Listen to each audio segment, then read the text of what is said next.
అంశాలకు సంబంధించి press conference పెట్టడం జరుగుతుంది. ప్రధానంగా మా ప్రాంతంలో పెద్దపల్లి పార్లమెంటు నియోజకవర్గ పరిధిలో మేడిగడ్డ బ్యారేజ్ ఉంటుంది, మీ అందరికీ కూడా తెలుసు. సో ఆ మేడిగడ్డ బ్యారేజ్ గత డిసెంబర్లో కుంగిపోతే అప్పుడున్నటువంటి ఎన్నికల వాతావరణంలో ఇమీడియట్గా ఎవరైతే గెలుస్తారో వాళ్ళు పనులు ప్రారంభించాల్సినటువంటి పరిస్థితుల్లో అప్పుడు రాష్ట్రంలో అధికారంలోకి వచ్చినటువంటి కాంగ్రెస్ పార్టీ ప్రభుత్వాన్ని ఏర్పాటు చేసిన తర్వాత తక్షణమే మేడిగడ్డ బ్యారేజ్కి సంబంధించినటువంటి రిపేర్లు చేసి ఆ పనులన్నింటినీ పూర్తి చేసి పోయిన రబీ సీజన్లో అంటే యాసంగి సీజన్లో కానీ ఈ ఖరీఫ్ వానాకాలం సీజన్లో కానీ తెలంగాణ రైతాంగానికి మంచిగా నీళ్ళందించాల్సినటువంటి కాళేశ్వరం ప్రాజెక్టు నుండి నీళ్ళందించాల్సినటువంటి బాధ్యత నుండి పూర్తిగా తప్పుకున్నది. దాంట్లో రెండు కారణాలు మాకు కనబడతా ఉన్నాయి. ఒకటి, గతంలోని మా బీఆర్ఎస్ ప్రభుత్వం పైన నింద వేయడం, బీఆర్ఎస్ ప్రభుత్వం పైన విద్వేషాన్ని విషయాన్ని, అదేవిధంగా బీఆర్ఎస్ ప్రభుత్వం చేయబట్టే ఈ రకంగా జరిగిందనేటటువంటి ఒక రకమైనటువంటి ప్రచారాన్ని ప్రజల్లోకి తీసుకెళ్లాలనేటటువంటి ఆలోచనతో అట్లా చేసినట్టుగా స్పష్టంగా అర్థమైంది. ఒకటి. రెండవది ఏంటంటే మొన్ననే ఒక నోటిఫికేషన్ ఇచ్చింది ఈ కాంగ్రెస్ ప్రభుత్వం. దాని ప్రకారం ఏంటంటే మేడిగడ్డ బ్యారేజ్లో 92,77,343.57 క్యూబిక్ మీటర్ల ఇసుకను ఒక బ్రాహ్మణపల్లి నుంచి మొదలుకొని తర్వాత మన బెగ్లూరు, ఎల్కేశ్వరం, బొమ్మాపూరు, ఈ తదితర సూరారం, కుంట్లం ఈ ప్రాంతాల్లో 92,77,343.57 క్యూబిక్ మీటర్ల ఇసుకను మేడిగడ్డ బ్యారేజ్ నుండి తీయాలని చెప్పి నిర్ణయం తీసుకుంటూ కాంగ్రెస్ ప్రభుత్వం మొన్ననే టెండర్లు ఆహ్వానిస్తూ నోటిఫికేషన్ రిలీజ్ చేసింది. ఇక్కడ స్పష్టంగా అర్థమవుతున్నది ఏంటంటే మేడిగడ్డ బ్యారేజ్ను వీళ్ళు ఎందుకు రిపేర్ చేయలేరంటే నేను ఇందాక చెప్పినట్టుగా ఒక కారణం గత ప్రభుత్వం మీద నిందలేసి గత ప్రభుత్వాన్ని బదనాం చేయడం అనేది ఒకటైతే వీళ్ళ లక్ష్యం.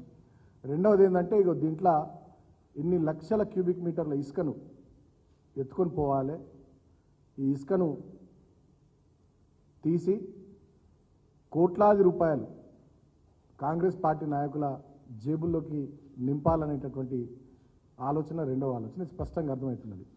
ఈ విషయం మేము ఎందుకు చెప్తా ఉన్నామంటే నేషనల్ గ్రీన్ ట్రిబ్యునల్ తీర్పు కూడా ఉన్నది. ఎన్జిటి తీర్పు మా ఆ ఏరియాలో పెద్దపల్లి, భూపాలపల్లి ఆ జిల్లాలకు సంబంధించి గతంలో మానేరు నదిపైన కూడా ఇట్లనే కొన్ని ఇసుక రీచ్లు వస్తే అక్కడ పర్యావరణానికి నష్టం కలుగుతుంది, ఇబ్బంది అవుతా ఉందని చెప్పి కొంతమంది నేషనల్ గ్రీన్ ట్రిబ్యునల్కి పోతే పర్యావరణ అనుమతులు లేకుండా ఎలాంటి ఇసుక రీచ్లకు ఆ ప్రాంతంలో ఆ జిల్లాల్లో అవి నదులైనా ఉపనదులైనా వాగులైనా ఎక్కడ కూడా అనుమతులు ఇవ్వద్దని చెప్పి నేషనల్ గ్రీన్ ట్రిబ్యునల్ రీసెంట్గా ఒక జడ్జిమెంట్ కూడా ఇచ్చింది, బహుశా పోయిన మే నెలలో అనుకుంటా.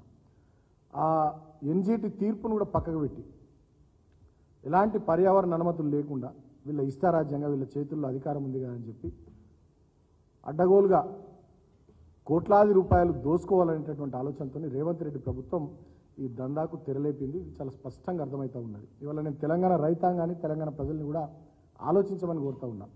మేడిగడ్డ బ్యారేజ్ను రిపేర్ చేయకుండా అక్కడ కనీసం ఒక 2-3 నెలల్లో వాళ్ళు అనుకుంటే జనవరి, ఫిబ్రవరిలోనే వాళ్ళు ఒక కాఫర్ డ్యామ్ లాంటిది కట్టేసి ఆ 7వ బ్లాక్లో కుంగిపోయినటువంటి పిల్లర్లను రిపేర్ చేసి వాళ్ళు వాడుకలోకి తీసుకొచ్చేటటువంటి నీళ్లు నింపి కన్నపల్లి పంప్ హౌస్ నుంచి ఎత్తిపోసే పరిస్థితులు ఉండే.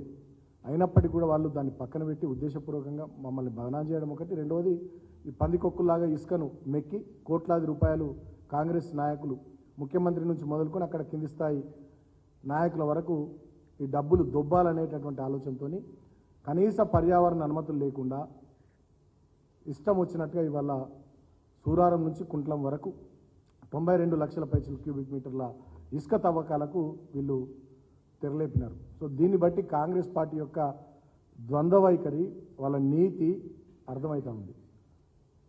అంతేకాకుండా ఇక రెండవ అంశం, ఇక్కడ నేను ఇంకో విషయాన్ని కూడా కోరుతా ఉన్నా. దీన్ని డెఫినెట్గా కాంగ్రెస్ ప్రభుత్వం పునఃసమీక్షించాలి.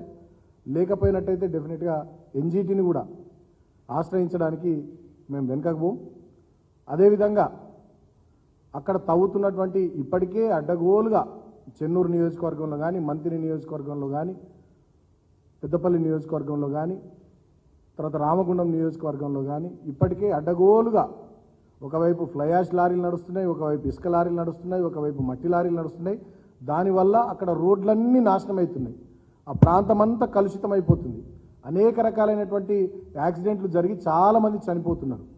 కాబట్టి ప్రభుత్వం ఇప్పటికైనా బుద్ధి తెచ్చుకొని తన పద్ధతులను మార్చుకొని ఇటువంటి నిర్ణయాలను పునఃసమీక్షించుకోవాలని నేను కోరుతా ఉన్నాను. లేకపోయినట్టయితే డెఫినెట్గా చట్టపరంగా మేము కూడా న్యాయ వ్యవస్థ మీద మాకు నమ్మకం ఉంది. డెఫినెట్గా న్యాయస్థానాలను కూడా ఆశ్రయించడానికి మేము వెనుకకు పోమని చెప్పి సందర్భంగా నేను తెలియజేస్తూ ఉన్నా. మా ప్రాంతంలో ముఖ్యంగా పెద్దపల్లి జిల్లా కానీ, భూపాలపల్లి జిల్లా కానీ, మంచిర్యాల జిల్లా కానీ ఒకవైపు ఫ్లై యాష్ దందా, ఇంకోవైపు మట్టి దందా, ఇంకోవైపు ఇసుక దందా, దీంట్లో మొత్తం కాంగ్రెస్ పార్టీ కూరుకుపోయింది. దీనికి పూర్తి స్థాయిలో ఆశీర్వాదం హైదరాబాద్ నుండి రేవంత్ రెడ్డి ముఖ్యమంత్రిగా ఆ ప్రాంత నాయకులకు ఆశీర్వాదం ఇచ్చి ఈ రకమైనటువంటి దందాల్ని ప్రోత్సహిస్తూ ఉన్నాడు. ఒకవైపేమో మేడిగడ్డ బ్యారేజ్ను కట్టడానికేమో ఆ కుంగిపోయినటువంటి ఆ బ్లాకులు నిర్మించడానికి ఆ సంస్థను ఎవరైతే ఆ ప్రాజెక్ట్ కట్టిర్రో వాళ్ళతో సమీక్షలు చేసి మాట్లాడి ఆ సంస్థను ప్రోత్సహించి తొందరగా అక్కడ పనులు చేపించే విషయంలో ముఖ్యమంత్రి గారికి శ్రద్ధ లేదు. కానీ కాంగ్రెస్ పార్టీలకు మాత్రం ఇసుక తోడడంలో మాత్రం శ్రద్ధ ఉన్నది. రైతులకు నీళ్ళు ఇచ్చే విషయంలో శ్రద్ధ లేదు. ఇసుక దందా ద్వారా డబ్బులు మెక్కడానికి మాత్రం కాంగ్రెస్ పార్టీ నాయకులకు శ్రద్ధ ఉన్నది. పోయిన యాసంగి సీజన్లోనే 20 లక్షల ఎకరాల్లో తెలంగాణలో పంటలు నిండబెట్టిర్రు. నీళ్ళు ఇచ్చి రైతుల్ని కాపాడేటటువంటి ఆలోచన కాంగ్రెస్ పార్టీ నాయకులకు ఆనాడు యాసంగి సీజన్లో లేదు. ఇసుక మాత్రం దొబ్బిపోవడానికి కోట్లాది రూపాయలు తినడానికి మాత్రం కాంగ్రెస్ పార్టీ నాయకులకు ఈ ప్రభుత్వానికి టైం ఉన్నది, ఆశ ఉన్నది, సోయి ఉన్నది. ఇక దీన్ని బట్టి తెలంగాణ రైతాంగం, తెలంగాణ ప్రజలు కాంగ్రెస్ పార్టీ బుద్ధిని అర్థం చేసుకోవాలని నేను కోరుతా ఉన్నా. అదేవిధంగా ఇక రెండవ అంశం, మొన్న కేంద్ర మంత్రి కిషన్ రెడ్డి గారు మాట్లాడుతూ తెలంగాణలోని కొన్ని మైన్స్ని, గనుల్ని వేలం వేయాలి, దానికి సంబంధించి రాష్ట్ర ప్రభుత్వం తొందరగా నిర్ణయం తీసుకోవాలని చెప్పి వారు లేఖ రాసినట్టుగా తెలుస్తున్నది. సో దాంట్లో భాగంగా ఒక 5 ఐరన్ ఓర్ మైన్స్ అంటే ఇనుప ఖనిజపు గనులు, ఒక 5 లైమ్స్టోన్ సున్నప్రాయి ఖనిజపు గనులు, 1 మ్యాంగనీస్ ఖనిజానికి సంబంధించినటువంటి గని, మొత్తం 11 గనులకు సంబంధించి వేలం వేయాలని చెప్పి వాళ్ళు కిషన్ రెడ్డి గారు ఈ రాష్ట్ర ప్రభుత్వానికి లేఖ రాసినట్టుగా తెలుస్తున్నది. నేను అడుగుతా ఉన్నా మరి రాష్ట్ర ప్రభుత్వాన్ని, గతంలో కేసీఆర్ గారి ప్రభుత్వం ఉన్నప్పుడు ఎప్పుడు కూడా మేము వేలం వేయాలని చెప్పి కేంద్ర ప్రభుత్వం మమ్మల్ని అంటే మేము వేలం వేయము, డెఫినెట్గా మా సంస్థ సింగరేణి ఉన్నది, సింగరేణికి బ్రహ్మాండమైనటువంటి అనుభవం ఉన్నది, 100 ఏళ్ల పైచిలుకు చరిత్ర కలిగినటువంటి సంస్థ, 45-50 వేల మంది కార్మికులు పనిచేస్తున్నటువంటి సంస్థ, ఉద్యోగులు పనిచేస్తున్నటువంటి సంస్థ. కాబట్టి మా ఏమైనా ఇక్కడి గనులు ఏమైనా ఉంటే మా సింగరేణి సంస్థకి ఇచ్చుకుంటామని చెప్పి గతంలో మేము డినై చేసినాం, ప్రోత్సహించలే. మరి వాళ్ళ రాష్ట్ర ప్రభుత్వం తన వైఖరి తెలియజేయాలి ఈ విషయంలో. ఇప్పటిదాకా రాష్ట్ర ప్రభుత్వం మరి ఎవరు మాట్లాడట్లేదు, ఉలుకు లేదు, పలుకు లేదు. మరి కేంద్ర ప్రభుత్వం యొక్క వైఖరికి మీరు తలూపినట్టయినా, ఒప్పుకున్నట్టయినా మరి చెప్పాలి. అదేవిధంగా 52 బొగ్గు బ్లాకులు దేశవ్యాప్తంగా ఈ నెల 21వ తేదీ నుండి ఓపెన్ మార్కెట్లో వేలం వేయడానికి కేంద్ర ప్రభుత్వం సిద్ధంగా ఉన్నట్టు ఢిల్లీ నుంచి నాకు కొంత సమాచారం వచ్చింది. 52 బొగ్గు బ్లాకులు, దాంట్లో సింగరేణి సంస్థకు సంబంధించిన బొగ్గు బ్లాకులు కూడా ఉన్నట్టు తెలుస్తూ ఉన్నది. గతంలో మా ప్రభుత్వము, మేము అధికారంలో ఉన్నప్పుడు మా అప్పటి ముఖ్యమంత్రి కేసీఆర్ గారు స్వయంగా ప్రధానమంత్రి గారికి లేఖ రాసిండ్రు. మా అప్పటి పారిశ్రామిక శాఖ మంత్రి కేటీఆర్ గారు, ఆనాడు బొగ్గు గనుల శాఖ మంత్రి ఉన్న ప్రహ్లాద్ జోషి గారికి లేఖ రాసిండ్రు. మేము సింగరేణి ప్రాంతంలో ఉన్నటువంటి ప్రజాప్రతినిధులు అందరం కూడా, అదేవిధంగా కార్మిక సంఘాలన్నీ కూడా సింగరేణి బొగ్గు బావులను ఇవ్వాలి తప్ప వేలం పాటలు పెట్టొద్దు అని చెప్పి మేము కోరినాం. ఇవాళ నేను ఈ రాష్ట్ర ప్రభుత్వాన్ని కూడా కోరుతా ఉన్నా. మరి మీరు 8 మంది ఎంపీలు గెలిచారు, రాష్ట్రంలో ప్రభుత్వంలో ఉన్నారు, బీజేపీ వాళ్ళని కూడా కోరుతా ఉన్నాం. మరి మీరు రాష్ట్రం నుంచి 8 మంది ఎంపీలు ఢిల్లీలో ఉన్నారు. మరి తెలంగాణ ఖనిజ సంపదనంతా అదానికో, అంబానీకో, ఇంకొక ప్రైవేట్ కంపెనీకో దారదత్తం చేయడానికి బీజేపీ, కాంగ్రెస్ పార్టీ రెండు మీరు మిలాఖత్ అయినరా? నేను అడుగుతా ఉన్నా సూటిగా. స్పష్టం చేయాల్సినటువంటి బాధ్యత మీ మీద ఉన్నది. ఎందుకంటే మా హయాంలో అటువంటిది మేము జరగనీయలే. మా 9.5-10 ఏళ్ల కాలంలో మేము అటువంటిది జరగనీయలే. అదేవిధంగా ఇప్పుడు ఆదిలాబాద్లో సిమెంట్ కార్పొరేషన్ ఆఫ్ ఇండియా ఉన్నది, ఆ కంపెనీ మూతపడ్డది. ఆదిలాబాద్ జిల్లాలో ఉన్నటువంటి సున్నప్రాయి గనుల్ని ఆ సంస్థకి ఇచ్చి అక్కడ సిమెంట్ కార్పొరేషన్ ఆఫ్ ఇండియా ఆధ్వర్యంలో అక్కడ ఇండస్ట్రీని ప్రారంభించవచ్చు. మరి వాళ్ళ ఆదిలాబాద్ నుంచి ఎంపీగా భారతీయ జనతా పార్టీ మనిషి గెలిచిండు. మరి కేంద్ర ప్రభుత్వం ఏం చర్య తీసుకుంటుంది దీని విషయంలో, రాష్ట్ర ప్రభుత్వం ఎట్లా స్పందిస్తుంది? గతంలో కూడా ఇవాళ ఎంఎండిఆర్ యాక్ట్ వచ్చింది 2015లో. ఆ ఎంఎండిఆర్ యాక్ట్లో 3 క్లాజుల్లో ఒక దాంట్లోనేమో యాక్షన్ పెట్టుకోవచ్చు, ఇంకొక దాంట్లో నామినేషన్ మీద కూడా ఇచ్చుకోవచ్చు అనేది ఉంది, అలకేషన్ కూడా చేసుకోవచ్చు అనేది ఉంది, కేటాయింపు చేసుకోవచ్చు. దాన్ని అనుసరించే ప్రధానమంత్రి గారి సొంత రాష్ట్రం గుజరాత్లో లిగ్నైట్ మైన్స్ని గుజరాత్ మినరల్ డెవలప్మెంట్ కార్పొరేషన్ వాళ్ళు అడిగితే ఆ అలకేషన్ పద్ధతిలో ఎంఎండిఆర్ యాక్ట్లో ఉన్నటువంటి దాని ప్రకారం అలకేషన్ పద్ధతిలో వాళ్ళకి ఇచ్చిర్రు. సో ఇప్పుడు మేము కూడా అదే కోరుతున్నాం, రాష్ట్ర ప్రభుత్వం కూడా కేంద్ర ప్రభుత్వానికి లేఖ రాయాలి. తెలంగాణ రాష్ట్రానికి సంబంధించినటువంటి అన్ని ఇనుము ఖనిజపు గనులను కానీ, సున్నప్రాయి ఖనిజపు గనులను కానీ, మ్యాంగనీస్ ఖనిజపు గనులను కానీ, బొగ్గు బావులను కానీ సింగరేణి సంస్థకి ఇచ్చేటట్టుగా రాష్ట్ర ప్రభుత్వం కూడా కేంద్ర ప్రభుత్వం మీద ఒత్తిడి తీసుకురావాల్సినటువంటి బాధ్యత ఉంది.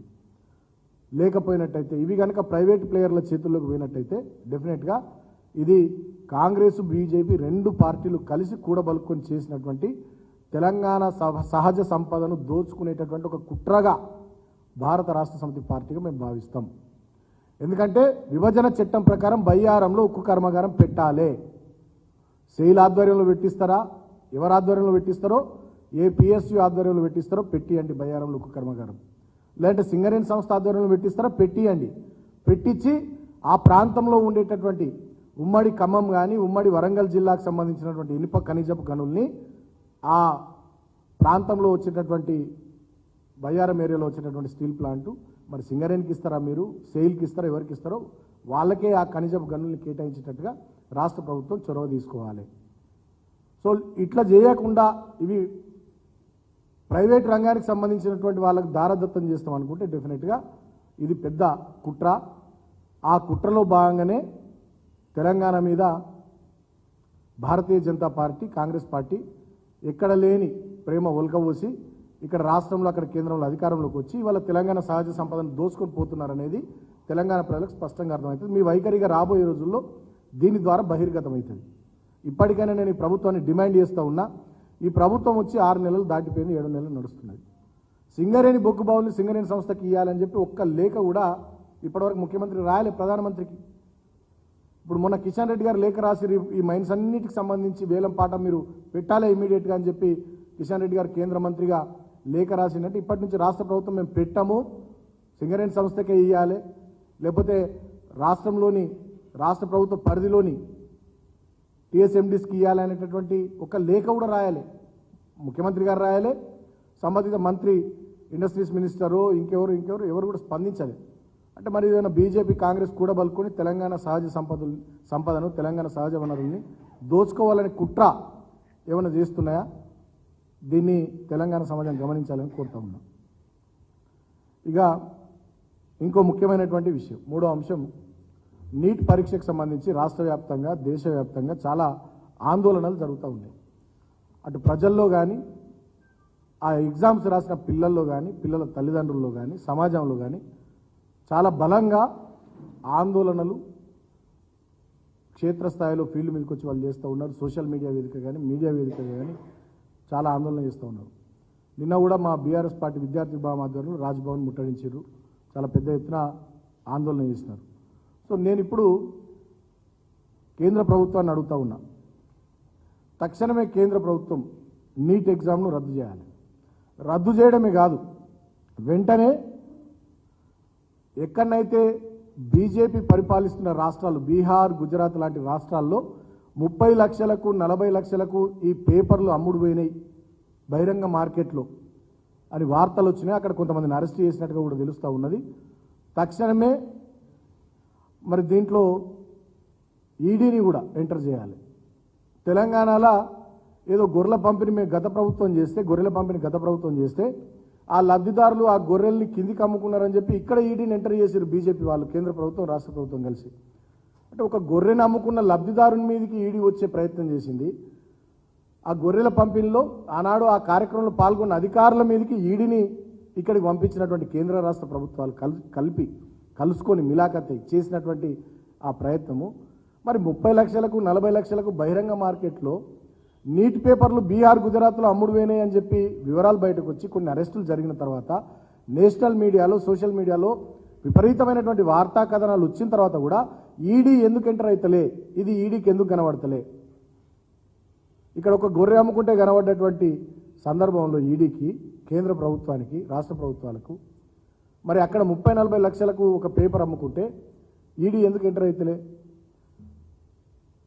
లక్షలాది మంది విద్యార్థుల జీవితాల్ని పనంగా పెట్టేటట్టు, బలి పెట్టేటట్టుగా కేంద్ర ప్రభుత్వం దుర్మార్గంగా వ్యవహారం చేస్తే ఈ రాష్ట్ర ప్రభుత్వం, ఇక్కడ ఉన్నటువంటి కాంగ్రెస్ ఎంపీలు కానీ, కాంగ్రెస్ మంత్రులు కానీ, కాంగ్రెస్ పార్టీ వాళ్ళు కానీ ఎవరేం మాట్లాడరు.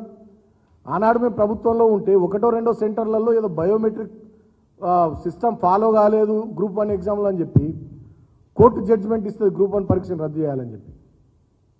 మొత్తం వీళ్ళంతా ఆందోళన చేస్తారు ఏదో జరిగిపోయిందని చెప్పి. ఇవాళ ఇంతమంది, లక్షలాది మంది భారతదేశం మొత్తంలో కూడా ఇబ్బందులు పడతా ఉంటే మరి ఏ కోర్టు కూడా జోక్యం చేసుకొని పరీక్ష రద్దు చేయాలని చెప్పదు. ఎక్కడ కూడా కాంగ్రెస్ వాళ్ళు రోడ్ల మీదకి వచ్చి నిరసనలు తెలిపారు. ఏదో తూతు మంత్రంగా నిన్న ఏదో ఒక షోలాగా ఏదో చేసి కొంతమంది వెళ్ళిపోయారు తప్ప ఆ సీరియస్నెస్సే కనబడతలేదు. అంటే బీజేపీ కాంగ్రెస్ రెండు మిలాఖత్ అయినాయా?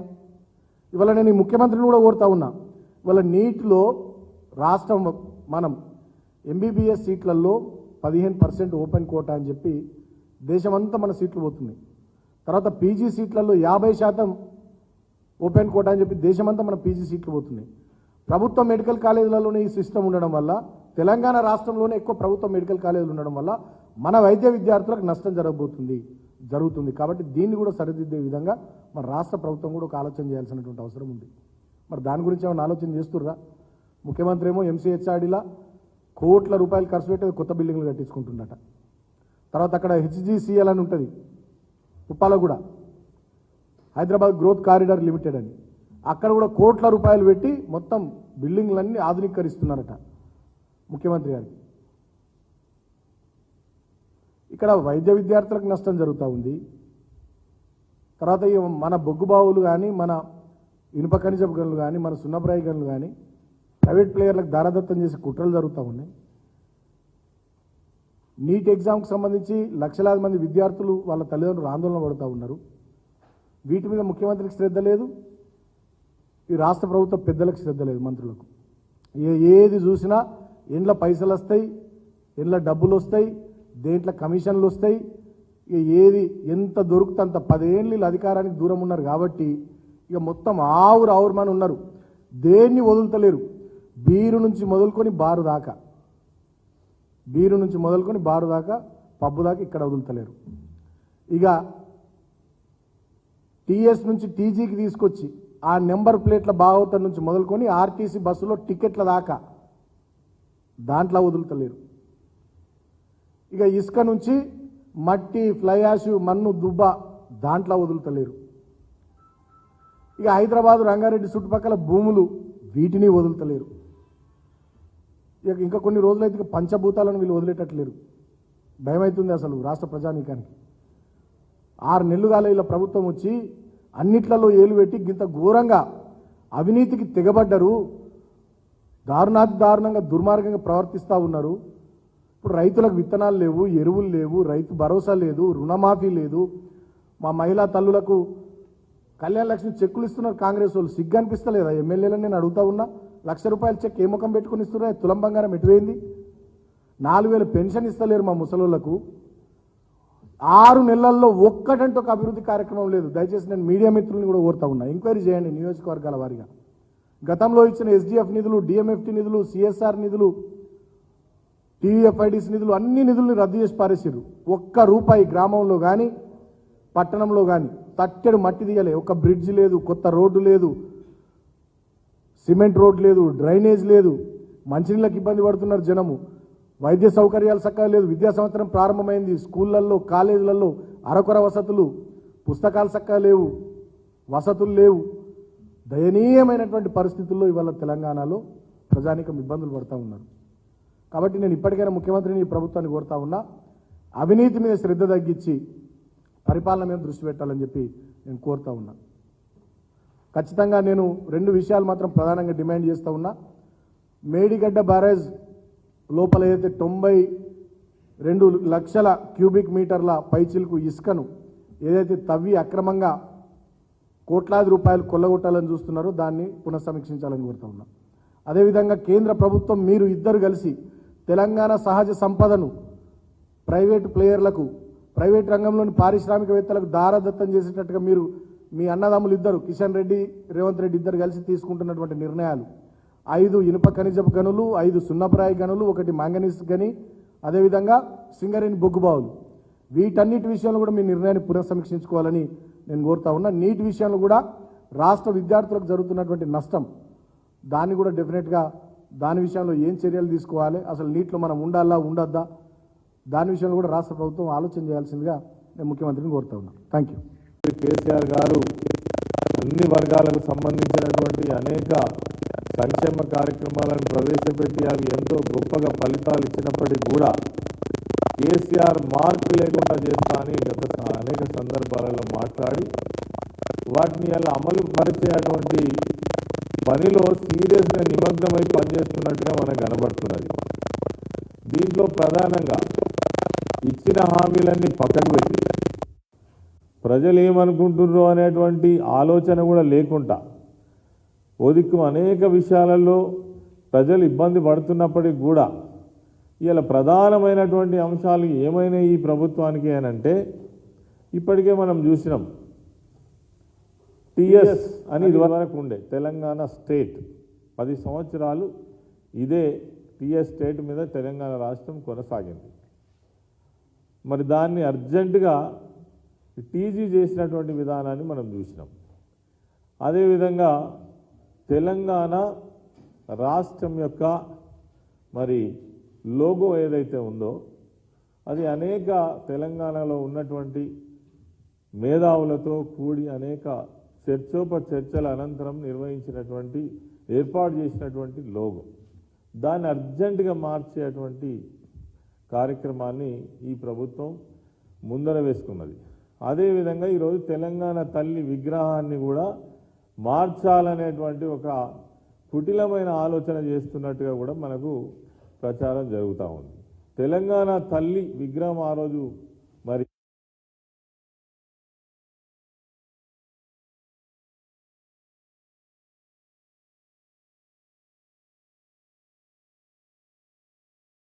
సంబంధించినటువంటి విషయాలు తెలియవు.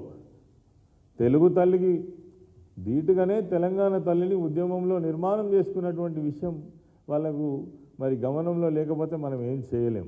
కాబట్టి ఇవన్నీ ప్రజల ఉపయోగార్థం, ప్రజల సౌకర్యార్థం చేయాల్సినటువంటి పనులన్నీ కూడా పక్కకు పెట్టి ఎన్ని విపత్తులు వచ్చినా, ఎన్ని విపరీతమైనటువంటి మరి పరిస్థితులు ఈ రాష్ట్రంలో కొనసాగుతున్నప్పటికీ దాని మీద కనీసం దృష్టి సాధించకుండా మరి వాళ్ళు ఏదో ఈ రకమైనటువంటి ఆలోచన చేయడం చాలా దురదృష్టకరం. అందులో భాగంగానే నేను సోషల్ వెల్ఫేర్ మినిస్టర్గా 5 సంవత్సరాలు పనిచేసిన. అనేక సంవత్సరాలు ఎవరైతే ఎస్సీలు ఉన్నారో, ఎస్టీలు ఉన్నారో, మైనారిటీలు ఉన్నారో, గ్రామీణ ప్రాంతాల్లో జీవించేటువంటి పేదవాళ్ళు ఉన్నారో, కూలీనాలు చేసుకొని బ్రతికేటువంటి వాళ్ళు ఉన్నారో, వాళ్ళు అనేక సంవత్సరాలు విద్యకు దూరం ఉన్నారు. చదువుకునే అవకాశాలు లేకుండా ఉన్నారు. ఒకవేళ చదువుకుందామనేటువంటి ఆలోచన ఉన్నా, ఆసక్తి ఉన్నా, డబ్బులు ఖర్చు పెట్టుకోలేనటువంటి, లక్షలు గుమ్మరించలేనటువంటి, వేలు పెట్టి చదివించలేనటువంటి పరిస్థితులలో ఉన్నటువంటి వాళ్ళ కోసం తెలంగాణ రాష్ట్రం వచ్చిన తర్వాత విద్యా వ్యవస్థను మరి అత్యంత పేదవాళ్ళైనటువంటి ఈ ఎస్సీ, ఎస్టీ, బీసీ, మైనారిటీ వర్గాలను, అదేవిధంగా ఉన్నత వర్గాలలో ఉన్నటువంటి ఈబీసీలను సైతం గొప్పగా మరి వాళ్లకు చదువు అవకాశాలు కల్పించాలనే ఉద్దేశంతో మరి ఈ రాష్ట్రంలో గురుకుల పాఠశాలల వ్యవస్థ ఎంత గొప్పగా మరి నిర్మాణం జరిగింది, దాని ఫలితాలు ఎంత గొప్పగా వచ్చినాయో ఈ సందర్భంగా నేను మరి తెలియజేయదలుచుకున్నాను. ఈరోజు ప్రత్యేకంగా దానిపైననే ఈ పత్రికా సమావేశాన్ని కూడా ఏర్పాటు చేయడం జరిగింది. ఈ మధ్య ముఖ్యమంత్రి గారు ఎక్కడో సమావేశంలో మాట్లాడినప్పుడు నేను విన్నాను, ఈ గురుకుల పాఠశాలల వల్ల కొంత చదువు అవకాశాలు పెరిగినప్పటికీ కూడా కుటుంబ మానవ సంబంధాలు బలహీనపడుతున్నాయని ఒక స్టడీ రిపోర్ట్ వచ్చినట్టుగా ముఖ్యమంత్రి గారు ఎక్కడో ఒక సభలో ప్రస్తావించింది. అంటే దీని అర్థం ఏంటి? లక్షలాది మందికి జీవితాన్ని ఇస్తున్నటువంటి గురుకుల పాఠశాలలు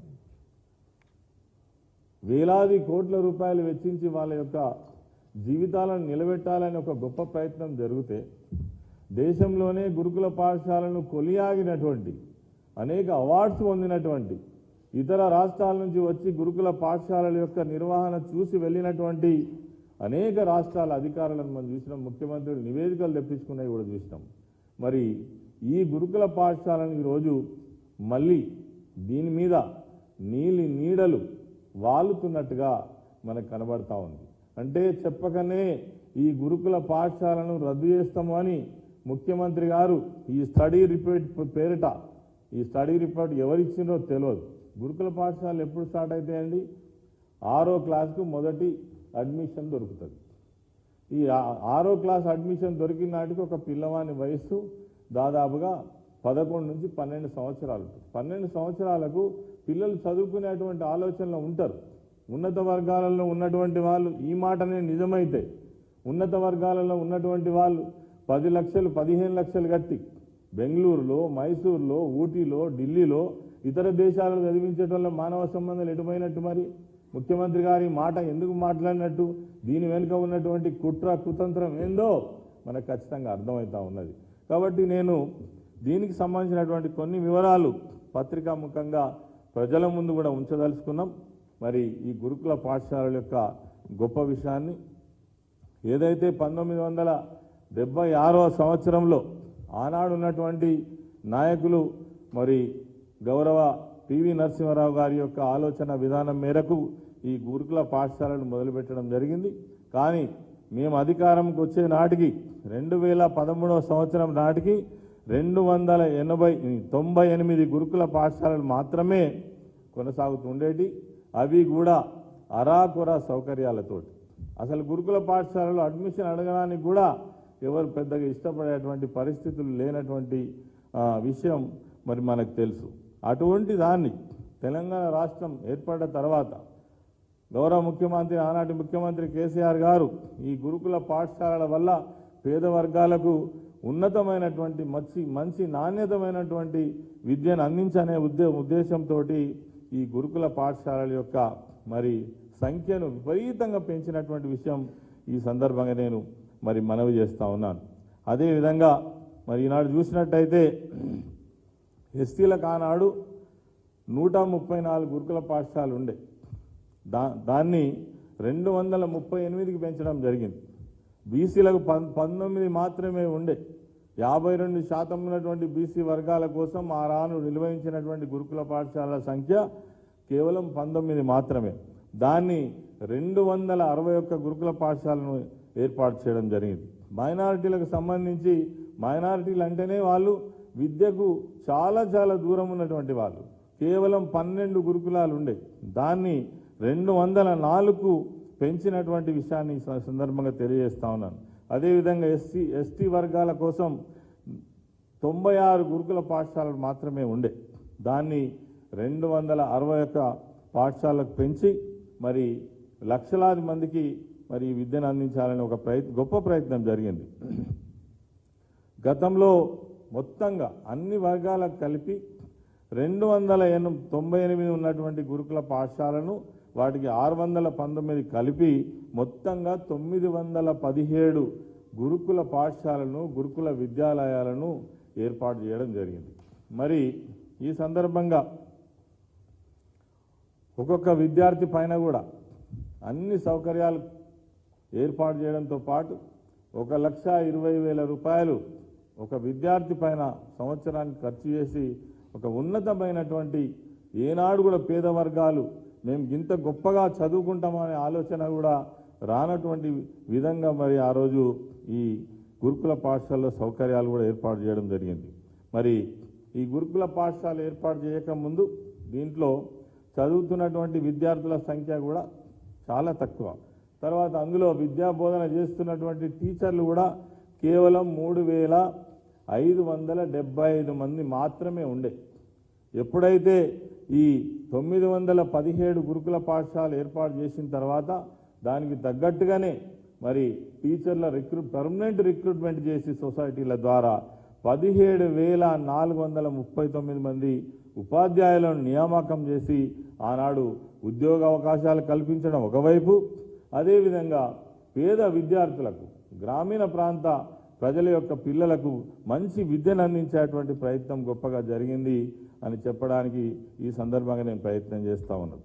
అదేవిధంగా తెలంగాణ వచ్చే నాటికి ఈ ఉన్నటువంటి గురుకుల పాఠశాలల్లో ఒక్కటి కూడా జూనియర్ కాలేజ్ కానీ డిగ్రీ కాలేజ్ కానీ లేదు.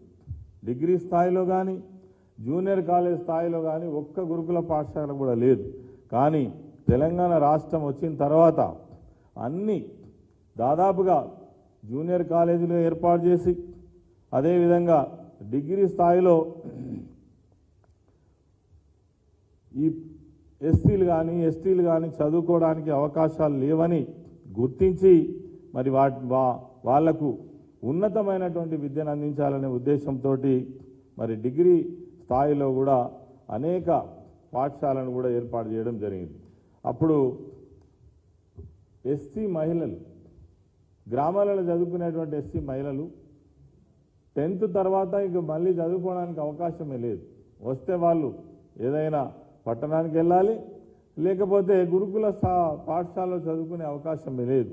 మరి వాళ్ళ కోసం ఏకమొత్తంగా ఒకేసారి 30 డిగ్రీ కళాశాలను ఏర్పాటు చేసినటువంటి ప్రభుత్వం ఆనాటి కేసీఆర్ గారి ప్రభుత్వం. మరి బీసీ వర్గాల కోసం 33 డిగ్రీ కళాశాలలు, ఎస్సీ వర్గాల కోసం 22 డిగ్రీ కళాశాలలు, మొత్తంగా ఒక 50,000 మంది మరి విద్యార్థులు గొప్పగా చదువుకునేటువంటి అవకాశాన్ని కల్పించినటువంటిదే ఈ గురుకుల పాఠశాలల విద్యా విధానం అని ఈ సందర్భంగా నేను తెలియజేస్తా ఉన్నాను.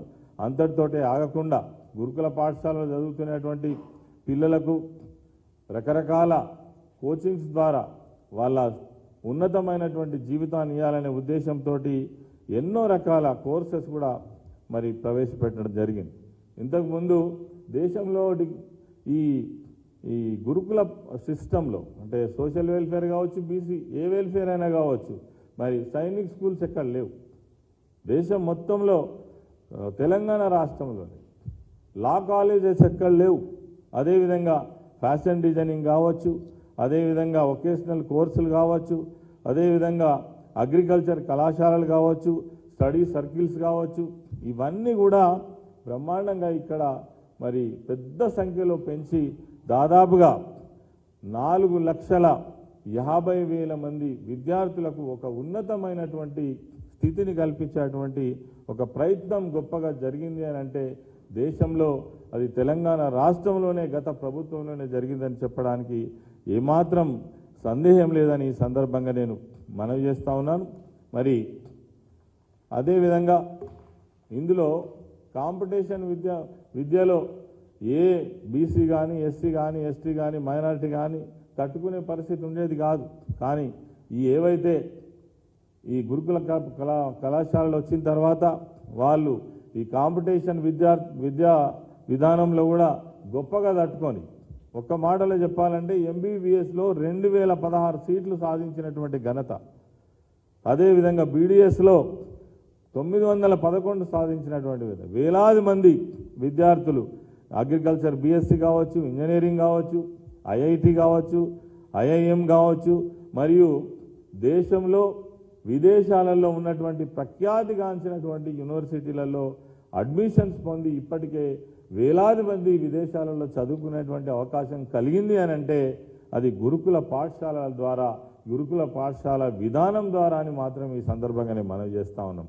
అదేవిధంగా ఈరోజు మరి ఇంత పెద్ద మొత్తంలో ఉద్యోగ అవకాశాలు కల్పించడం, విద్యార్థులకు ఉన్నతమైనటువంటి చదువును అందించేటువంటి ప్రయత్నం చేయడం, ఇవన్నీ ఒకవైపు జరిగితే మరి ఈ రాష్ట్రంలో ఉన్నటువంటి ప్రభుత్వం, ముఖ్యమంత్రి వచ్చిన తర్వాత దీన్ని ఖ్యాతిని స్థితిని పెంచి ఇంకొక 5 లక్షల మందికి ఉన్నత విద్యను అందించేటువంటి ప్రయత్నం జరగాల్సింది పోయి ఈ గురుకులాల మీదనే ఒక ఉక్కుపాదాన్ని మోపేటువంటి ప్రయత్నం జరుగుతుంది.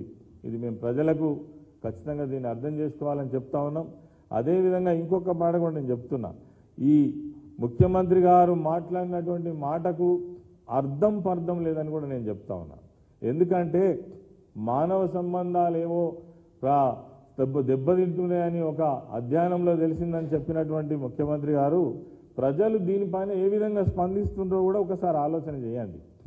ఈరోజు గురుకుల పాఠశాలలో చదువుకోవడం కోసం సీట్ల కోసం అప్లై చేసేటువంటి విద్యార్థుల సంఖ్య చూసినట్టయితే ఒక్క సీటుకు 10 అప్లికేషన్లు, అంటే దాదాపుగా 40 నుంచి 50 వేల మంది అప్లికేషన్ చేసుకుంటా ఉన్నారు.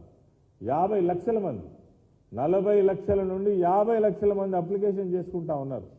అంటే దీనికి ఎంత మరి ప్రాధాన్యత ఉన్నది, ఎంత కాంపిటీషన్ ఉన్నది, దీన్ని పెంచాల్సినటువంటి ఆలోచన చేయాల్సినటువంటి ప్రభుత్వం, ముఖ్యమంత్రి దీన్ని ఈ నివేదిక పేరిట, ఈ అధ్యయనం పేరిట మరి పేద ప్రజలకు అందేటువంటి గొప్ప ఈ గురుకుల విద్యను నాశనం చేసేటువంటి ఒక ప్రయత్నం, కుట్ర జరుగుతుంది. దీన్ని ప్రజలు ఖచ్చితంగా గమనించాలి. అదేవిధంగా మేము హెచ్చరిక చేస్తున్నాం ఎస్సీ వర్గాల తరఫున, ఎస్టీ వర్గాల తరఫున, బీసీ మైనారిటీ వర్గాల తరఫున గురుకుల పాఠశాలల విద్యా విధానంలో మీరు ఇంకా ఉన్నతంగా పెంచే ప్రయత్నం చేయండి. మేమున్నప్పుడు సిఓఈ సిస్టమ్ తీసుకొచ్చినాం. ఏవైతే ఇప్పుడు ఉన్నటువంటి ప్రైవేట్ విద్యా సంస్థలకు ధీటుగా సిఓఈ సిస్టమ్ తీసుకొచ్చినాం. విద్యార్థులకు ఒక ఆత్మస్థైర్యాన్ని కల్పించినాం. ఎన్నడూ కూడా అందులో చదువుకునేటువంటి పిల్లలు మేము ఇంత గొప్పగా అవుతామనేటువంటి ఊహ కూడా రానటువంటి పరిస్థితులలో మేము ఆ రోజు కల్పించినాం. దీన్ని పెంచే ప్రయత్నం చేయండి. దీన్ని ఇంకా బడ్జెట్ పెంచండి, ఇంకా గురుకుల పాఠశాలల సంఖ్యను పెంచండి, మరి ఇంకా వేల లక్షలాది మందికి మంచి విద్యను అందించే ప్రయత్నం చేయండి తప్ప దీన్ని తుంచేసే ప్రయత్నం జరుగుతుంది. మేము హెచ్చరిస్తూ ఉన్నాం ఈ అన్ని వర్గాల తరఫున. గురుకుల పాఠశాలల పైన ఏ రకమైనటువంటి మరి ప్రతికూల చర్యలు తీసుకున్నా తప్పక విద్యార్థి ఉద్యమం, మరి విద్యార్థుల తల్లిదండ్రుల ఉద్యమాన్ని తప్పకుండా నిర్వహిస్తాం. దీనికి ఏ రకమైనటువంటి మరి ఆటంకం కలిగినా ఊరుకునే సమస్య లేదని కూడా ఈ ప్రభుత్వాన్ని మేము హెచ్చరిక చేస్తూ ఉన్నాం. అదేవిధంగా అసలు విద్యకిచ్చే ప్రాధాన్యత ఈ ప్రభుత్వం ఏంది? నిన్న మొన్నటి వరకు మేము పత్రికలలో చూస్తున్నాం, ఇంటర్మీడియట్ కాలేజెస్ ఈ నెల 1వ తారీఖున ప్రారంభమైనాయి. ఇప్పటి వరకు పుస్తకాలు ఇవ్వలేదు. ఎట్లా చదువుకుంటారు? మొన్నదాకా ఏదైతే మరి హై స్కూల్ స్థాయిలో చదివే పిల్లలకు స్కూల్ డ్రెస్సులు ఇవ్వలేదు. అంటే విద్యా విధానం మీద మీ ఉద్దేశం ఏంది? అసలు ఏమనుకుంటున్నారు? ముందస్తు ఏర్పాట్లు జరిగాయా? దానికి డిపార్ట్మెంట్స్ లేవా? ప్రతి దాని మీద ముఖ్యమంత్రి చెప్తేనే చేయాలన్నా? ఇదివరకు జరుగుతున్న రొటీన్ పద్ధతి కొనసాగించరా? ఏ వ్యవస్థనైనా రొటీన్ పద్ధతిని కొనసాగిస్తూనే దానిలో ఉన్నతంగా మీరు చేయాలనుకున్నవి చేస్తే ఒక మంచి ప్రభుత్వంగా ముందుకు పోతారు తప్ప ఈ ఉన్నటువంటి దాన్ని చెడగొట్టేటువంటి ప్రయత్నం చేయొద్దని కోరుతా ఉన్నాం. అదేవిధంగా మన ఊరు మనబడి తెలంగాణ ప్రభుత్వంలో ఒక గొప్ప కాన్సెప్ట్. ప్రతి సంవత్సరం 33% పాఠశాలను తీసుకొని హై స్కూల్స్ కావచ్చు, ప్రైమరీ స్కూల్స్ కావచ్చు, యూపీఎస్ స్కూల్స్ కావచ్చు, వీటన్నిటి కూడా పూర్తి స్థాయిలో ప్రక్షాళన చేసి అక్కడ కావలసినటువంటి విద్యార్థులకు సంబంధించిన లేదంటే అక్కడ ఉన్నటువంటి స్కూల్ ఆవరణలో స్కూల్లో కావాల్సినటువంటి మౌలిక వసతుల కల్పనలో ప్రతి సంవత్సరం బడ్జెట్ కేటాయించి మరి 33% తీసుకొని ఇప్పటికే 33% ఆ స్కూళ్ళను చూసినట్టయితే అద్భుతంగా ఒక ప్రైవేటు వ్యవస్థకు ధీటుగా నిర్మాణమైంది గ్రామీణ ప్రాంతాలలో. దాన్ని కొనసాగిస్తారా, కొనసాగించరా? దాన్ని ఏం చేయదలుచుకున్నారో ఈ ప్రభుత్వం సమాధానం చెప్పాలని నేను కోరుతా ఉన్నాను. అదేవిధంగా ఇప్పుడు ఇంటర్ విద్యార్థులకు ఇప్పటి వరకు బుక్స్ ఇవ్వలేదు. ఎప్పటిలోకి ఇస్తారు? ఇస్తారా, ఇవ్వరా? అసలు ఈ విద్యా విధానం మీద మీకు పాలసీ ఉన్నదా లేదా? మరి ఈ ప్రభుత్వం ఆలోచన చేయాలని, తప్పకుండా దీనిపైన చర్యలు తీసుకోవాలని మేము కోరుతా ఉన్నాం. చివరగా ఏదైతే గురుకుల వ్యవస్థ పైన ఏ రకమైనటువంటి ప్రతికూల చర్యలు తీసుకున్నా ఖచ్చితమైనటువంటి మరి ఒక ప్రతిపక్ష పార్టీగా బీఆర్ఎస్ పార్టీగా కేసీఆర్ గారి నాయకత్వంలో ధీటైన ఉద్యమాన్ని నిర్మాణం చేస్తామని ఈ సందర్భంగా మనవి చేస్తాం.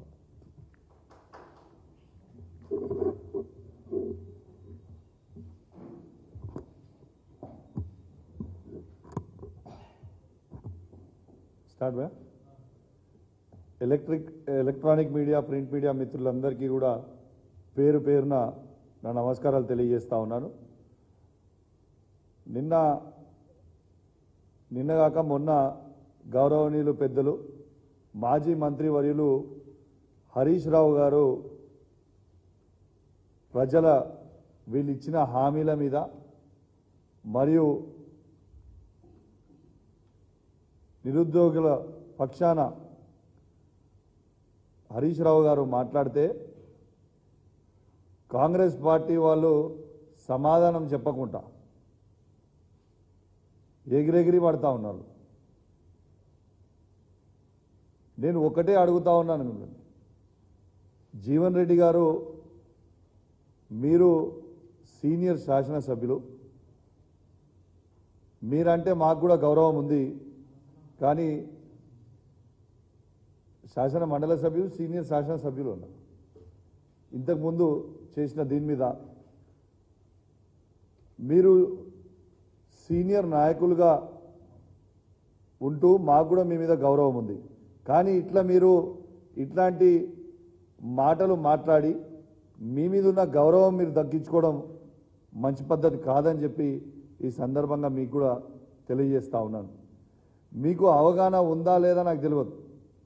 ఇవాళ హరీష్ రావు గారు ఏ సబ్జెక్టు మాట్లాడినా చాలా నాలెడ్జ్తోని చాలా అవగాహనతోని దాని మీద బాగా స్టడీ చేసే హరీష్ రావు గారు మాట్లాడతారు. అదేవిధంగా హరీష్ రావు గారు అడిగింది ఏంది, నిరుద్యోగాల పక్షాన మీరు అది 1:100గా మార్చండి, లేకుంటే గ్రూప్ 1 ఎగ్జామ్ రాస్తున్న విద్యార్థులందరూ కూడా ఇబ్బంది పడతారు, 1:100 మార్చండి అని వాళ్ళ పక్షాన ఇవాళ హరీష్ రావు గారు డిమాండ్ చేసిండ్రు. హరీష్ రావు గారు డిమాండ్ చేసినప్పుడు మీరు దాని మీద సమాధానం చెప్పాలి తప్పితే 1:100 చేయలేము, దాన్ని చేస్తే కోర్టుకు పోయి స్టే తెస్తారు అని మీరు మాట్లాడడము ఇది నిజంగా మీకు ఎంత నాలెడ్జ్ లేదు అనేది ఇవాళ మొత్తము తెలంగాణ ప్రజల సాక్షిగా ఇవాళ మీరే బయట పెట్టుకున్నారు. ఎందుకంటే ఇగోండి ఇది బైలాస్లో మీరు చూడొచ్చు, కమిషన్ ఈజ్ ఫైనల్, వాళ్ళు ఎప్పుడు అంటే అప్పుడు చేంజ్ చేసుకోవచ్చు, దాంట్లో బైలాస్లోనే ఉన్నదని కూడా ఈ సందర్భంగా తెలియజేస్తా ఉన్నాను. అదేవిధంగా జీవన్ రెడ్డి గారికి గుర్తు చేస్తూ ఉన్నాను, వారు మంత్రిగా ఉన్నప్పుడు వైఎస్ఆర్ గారి క్యాబినెట్లో ఉన్నప్పుడు ఆనాడు వైఎస్ఆర్ గారు కూడా 1:100 చేసింది కూడా తనకు గుర్తు చేస్తూ ఉన్నాను. తనే క్యాబినెట్ మంత్రిగా దాంట్లో వైఎస్ఆర్ క్యాబినెట్లో ఉండి కూడా తనకు తెలియదు అంటే ఇది ఒక సిగ్గుచేటు అని చెప్పి సందర్భంగా తెలియజేస్తూ ఉన్నాను. దాంతోపాటు మొన్న ప్రతిపక్షంలో ఉన్నప్పుడు బట్టి విక్రమార్క గారు అసెంబ్లీ సాక్షిగా 1:100 ఖచ్చితంగా చేయాలి అనేది బట్టి విక్రమార్క గారు అసెంబ్లీ సాక్షిగా ఇవాళ డిమాండ్ చేసింది కూడా తనకి గుర్తు చేస్తూ ఉన్నాను. ఇవాళ మరి మీరు అడిదిక్కున్నప్పుడు ఒక మాట ఇడిదిక్కున్నప్పుడు ఒక మాట మాట్లాడడం నిజంగా చాలా బాధాకరం అని చెప్పి సందర్భంగా తెలియజేస్తా ఉన్నాను. మీకు ఇంకొక ఎగ్జాంపుల్ కూడా చెప్తా ఉన్నాను జీవన్ రెడ్డి గారు, ఇలా మొన్న ఆంధ్రప్రదేశ్లో కూడా గ్రూప్ 2 ఎగ్జామ్స్ 1:15 పెట్టినప్పుడు మళ్ళా విద్యార్థులు డిమాండ్ మేరకు ఇలా ప్రభుత్వాన్ని దాన్ని మార్చుకొని మళ్ళా మెయిన్స్లో 1:100 చేసింది కూడా మీ అందరికి కూడా గుర్తు చేస్తూ ఉన్నాను. ఇదేమి వింతకరమైన పరిస్థితి కాదు, ఇదేమి కొత్త పరిస్థితి కాదు, ఇది ఉన్నదే చెప్తా ఉన్నది కూడా మీ అందరికీ కూడా మరొకసారి తెలియజేస్తూ ఉన్నాం. తర్వాత ఈ చిల్లర మల్లర కాంగ్రెస్ పార్టీ నాయకులు కొందరు హరీష్ రావు గారి మీద మాట్లాడుతూ ఉన్నారు. మీరు మాట్లాడే కంటే ముందు హరీష్ రావు గారు ఎంత పని చేస్తారో తన దగ్గర నుంచి పని నేర్చుకోవాలి తప్పితే పిచ్చి పిచ్చిగా మాట్లాడితే ఊకునే ప్రసక్తే లేదని చెప్పి ఈ సందర్భంగా తెలియజేస్తా ఉన్నాను. ఈ చిల్లర మల్లర మాటలు మాట్లాడే కాంగ్రెస్ పార్టీ నాయకులది నేను తీవ్రంగా ఖండిస్తూ ఉన్నాను. దీంతో పాటు ఇవాళ మీరు అనుకుంటారు కావచ్చు, బిడ్డ ఇచ్చిపెడతాము, మీరేదో మాట్లాడితే గొంతు ఎక్కువ ఒరితే ఏమో అయిపోతే అని మీకు చెప్తా ఉన్నాం. మీరు మాట్లాడితే ఎవడిడ భయపడేటోడు లేడు. మీరు ప్రజలకి హామీ ఇచ్చిన ప్రతి మాటని ఖచ్చితంగా మీ హామీలని నెరవేర్చే వరకు మేము ఖచ్చితంగా ప్రజల పక్షాన గర్జిస్తాం. మీకు 7 చెర్ల నీళ్లు తాగిస్తాం ఇంప్లిమెంట్ చేయకపోతే. మీకు భయపడే ప్రసక్తి లేదు. ఇలా మీరు 6 గ్యారెంటీలు ఇంప్లిమెంట్ చేస్తామని 100 రోజుల లోపల ఇంప్లిమెంట్ చేస్తామని చెప్పి ఇవాళ 6 నెలలు అయినా కూడా ఇలా ఒక్క హామీ కూడా నెరవేర్చకుండా ఇలా 6 గ్యారెంటీలు వీళ్ళు నెరవేర్చేది దేవునికి ఎరుక. కానీ ఈ 6 నెలల మాత్రం 6 స్కాములు చేసింది మాత్రం యావత్ తెలంగాణ ప్రజలందరూ కూడా గమనిస్తూ ఉన్నారు. ఖచ్చితంగా మీరు ఇచ్చిన హామీలని నెరవేర్చకపోతే ప్రజలందరూ కూడా వేచి చూస్తూ ఉన్నారు. మీరు నెరవేర్చకపోతే మాత్రం ప్రజలు సరైన సమయంలో కర్ర కాసి వాత పెట్టే పరిస్థితి మీకు వస్తుందని చెప్పి సందర్భంగా కాంగ్రెస్ పార్టీ నాయకులకు అందరికీ కూడా మేము హెచ్చరిస్తూ ఉన్నామని చెప్పి సందర్భంగా తెలియజేస్తా ఉన్నాను. మరొక్కసారి చెప్తా ఉన్నాను, హరీష్ రావు గారి మీద మాట్లాడే కంటే ముందు మీరు ఆలోచించుకొని మాట్లాడాల్సిందిగా నేను విజ్ఞప్తి చేస్తా ఉన్నాను. ఇలా హరీష్ రావు గారు ఓ తెలంగాణ ఉద్యమకారుడు. ఇలా కేసీఆర్ గారితో సమానంగా కొట్లాడి తెలంగాణ తెచ్చిన దాంట్లో కీలక పాత్ర పోషించిన వ్యక్తి హరీష్ రావు గారు. అట్లాంటి హరీష్ రావు గారు ఇవాళ ప్రజల పక్షాన మీద మిమ్మల్ని ప్రశ్నలు అడిగిన తప్పితే ఎవరిని వ్యక్తిగతంగా దూషించలేదే. ఇవాళ హరీష్ రావు గారు అడిగింది ఏంటిది? ఇలా మెయిన్స్ 1:100 చేయమని అడిగిండు. మా అవ్వ తాతలకి 4,000 రూపాయల పెన్షన్ చేయమని అడిగిండు. మా వికలాంగులకి 6,000 రూపాయల పెన్షన్ చేయమని అడిగిండు. ఇలా ప్రతి మహిళకి 2,500 రూపాయలు మీరు మహిళలకు మహాలక్ష్మి స్కీమ్ కింద ఇస్తారన్నది ఇవ్వండి అని అడిగిండు. ఇవన్నీ మీకు అడుగుతుంటే ఉలికి ఎందుకు పడుతున్నారు పోయి? ఇలా ఆఖరికి ఆ 500 రూపాయల గ్యాస్ సిలిండర్ కూడా మీరు చేస్తామని చెప్తున్నారు. ఏ ఒక్కరికి కూడా ఇప్పటిదాకా 500 రూపాయలకి గ్యాస్ సిలిండర్ రాలేదు. ఇలా 200 యూనిట్ల కరెంటు మేము ఫ్రీ చేసినామని చెప్తున్నారు. ఉదాహరణ హుజరాబాద్ నియోజకవర్గంలో నేను చెప్తా ఉన్నాను, కేవలం ఒక 50% కూడా ఇలా ప్రతి ఒక్కరికి 200 యూనిట్లు ఫ్రీ అని చెప్పి ఇలా 50% జనాభాకు కూడా 200 యూనిట్లు ఫ్రీగా ఇస్తలేరు. ఇలా నిన్న నేను ఇప్పుడు యాక్చువల్గా డైరెక్ట్గా నా కాన్స్టిట్యున్సీ నుంచి వస్తూ ఉన్నాను. ఇలా మా వీణవంక మండలంలో ఇలా అసలు కరెంటు ఉండలేదని రైతులు ప్రజలు మొరబెట్టుకుంటా ఉన్నారు.